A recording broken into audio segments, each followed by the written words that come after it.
الله الرحمن الرحيم الحمد لله رب العالمين الرحمن الرحيم مالك يوم الدين إياك نعبد وإياك نستعين اهدنا الصراط المستقيم صراط الذين أنعمت عليهم غير المغضوب عليهم ولا الضالين آمين. الله أكبر. سمع الله لمن حمده. الله أكبر. الله أكبر. السلام عليكم ورحمة الله. السلام عليكم ورحمة الله.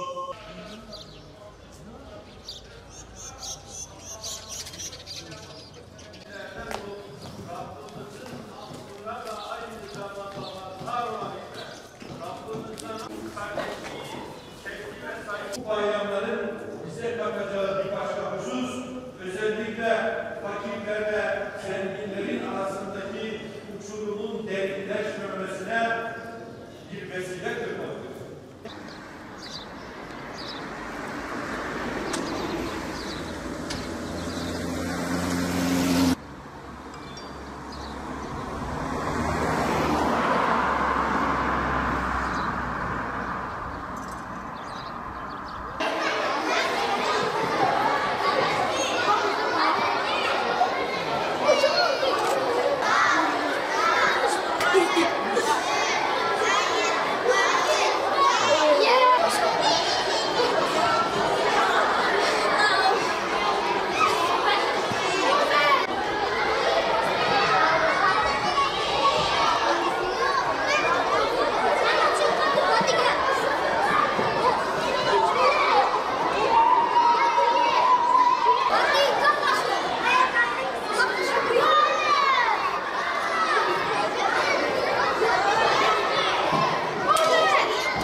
Rahmet Peygamberi sallallahu aleyhi ve sellem bu sözleriyle iyiliğin bitmez tükenmez çeşitlerine dikkatlerimizi çekmiştir. Burada olsun insanlara yardım eli uzatma, birileri açken yok yatmama vardır.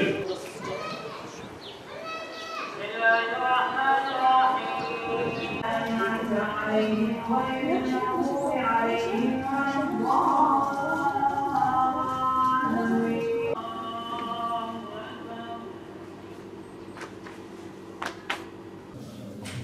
أعوذ بالله من الشيطان الرجيم. بسم الله الرحمن الرحيم. ألف لام ميم ذلك الكتاب لا ريب فيه هدى للمتقين. ومن الناس من يقول آمنا بالله وباليوم الآخر وما هم بمؤمنين. وإذا قيل لهم لا تفسدوا في الأرض قالوا إنما نحن مصلحون. وإذا لقوا الذين آمنوا قالوا آمنا. وإذا خلوا إلى شياطينهم قالوا إنا معكم إنما نحن مستهزئون. وقد نار فلما أضاءت ما حوله ذهب الله بنورهم وتركهم في ظلمات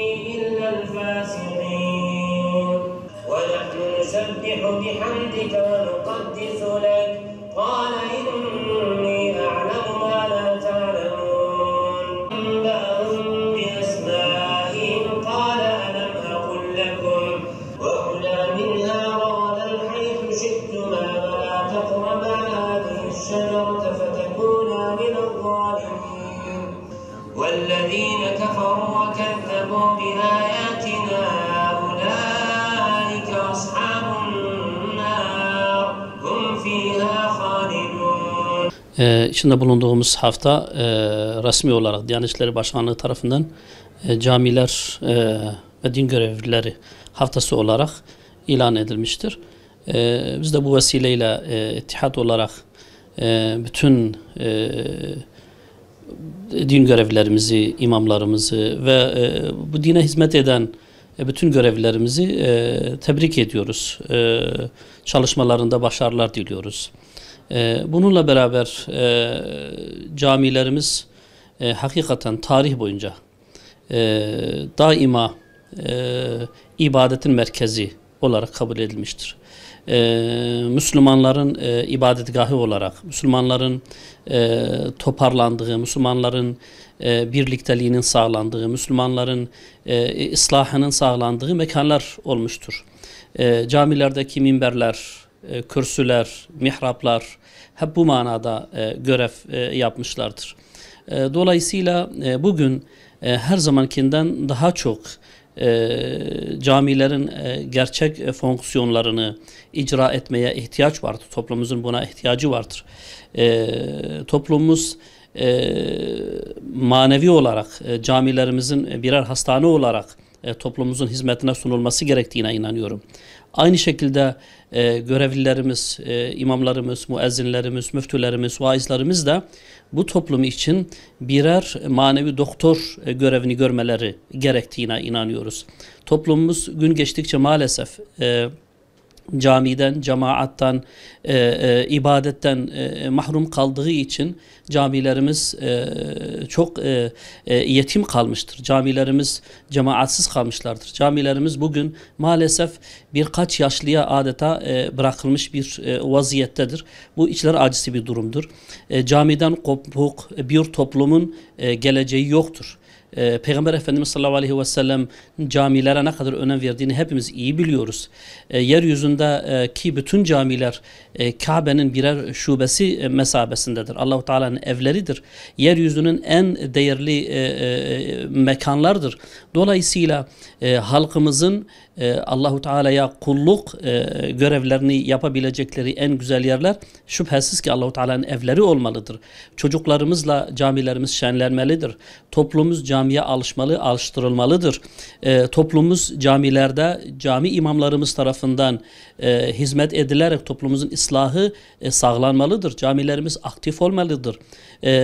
Sadece belirli vakitlerde değil, her zaman bu halkın ıslahı, bu halkın hidayeti, bu halkın dinini tanıması için camilerin mutlaka seferber edilmesi lazımdır.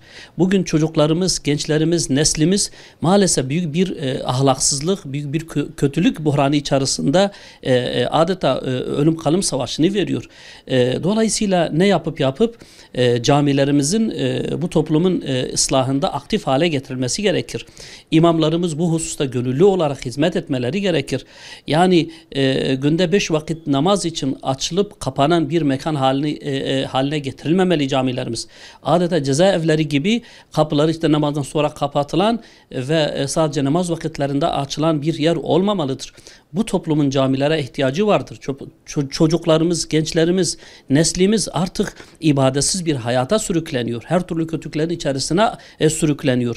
Bütün bunları ortadan kaldırabilecek mekanlar, camiler olmalıdır. Çocuklarımız camiyi öğrenmeli, camiyle tanışmalı. Anne babalar aynı şekilde camilerimize sahip çıkmalı. İmamlarımız camilerimize sahip çıksın. Bu toplumu camiye teşvik etsinler. Aksi takdirde bakın bugün ibadetsiz, namazsız, niyazsız, İslamsız bir nesil yetişiyor. Camiye düşman, dinine düşman, ibadetinden mahrum bir nesil yetişiyor. Bunu görmezden gelmemiz mümkün değildir. Bugün Türkiye'de cami görevlileri olarak belki binleri bulan görevlilerimiz vardır. Her mahallemizde 1 veya 2 tane camimiz vardır. Her camimizde 2-3 tane görevlimiz vardır. Bu hizmet ordusu eğer hakkıyla gerçekten görevini yerine getirirse bu toplumun hali böyle olmayacaktır. Dolayısıyla ne yapıp halkımızın da camisine sahip çıkmalı, hocasına sahip çıkmalı, camisindeki minbere, kürsüsüne sahip çıkmalı. Ama imamlarımız da bu hassasiyetle bu toplumun hizmetine camisini, minberini, kürsüsünü bu toplumun hizmetine sunmalıdır. Namazdan namaza değil, her zaman camilerimizin açık olması lazım. Çocuklarımızın tedrisatına müsait olması lazım. Çocuklarımızın dinini öğrenmesine hazır hale getirilmesi lazım ki bu toplum kurtulsun. Dolayısıyla bu haftanın böyle bir vesileye, yani buna vesile olmasını biz Yüce Allah'tan temenni ediyoruz. Yoksa sadece işte cami haftası derirken caminin temizliği, caminin efendime söyleyeyim bakım onarımı şeklinde anlaşılmamalı. Bu toplumun camiye ne kadar muhtaç olduğunu, bu toplumun ıslahı için caminin ne kadar önemli bir fonksiyon teşkil ettiğini idrak etmemiz lazım, idrak ettirmemiz lazım ki imamlarımız da, görevlilerimiz de hakkıyla görevlerini yerine getirsin ve bu toplumun ıslahında gereken hizmetleri yapsınlar. Buna vesile olmasını Yüce Allah'tan temenni ediyorum. Hayırlara vesile olsun inşallah. Sağ olun.